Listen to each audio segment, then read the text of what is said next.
સિનુગ્રા ગામ હાલે 2025ની પંચાયતની જે ચૂંટણી હતી તેમાં સરપંચના ઉમેદવાર તરીકે રામજીભાઈ પઠાણભાઈ જંગી બહુમતીથી વિજયી થયા છે અને ગામની તમામ એકતા સાથે બહુ જંગી બહુમતી સાથે એમને મત આપ્યા છે ગામના લોકોએ અને અમારી એવી અપેક્ષા છે કે આ 5 વર્ષ વિકાસના કાર્યો કરે અને તમામ સ્તરે નાનામાં નાના માણસના કામો કરે એવી અમારી અપેક્ષા છે અને અમે પણ એ વિકાસના કાર્યમાં સહભાગી થશું જેની અમે ખાતરી આપી.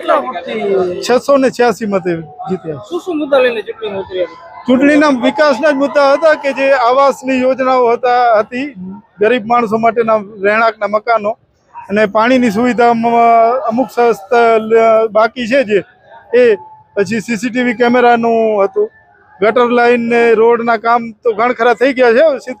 લગભગ 30% કામ બાકી છે જે ખૂટતા કામો છે રોડના રસ્તાના તો એ કરવા માટે અમે આશા રાખીએ છીએ કે કરશે કામ.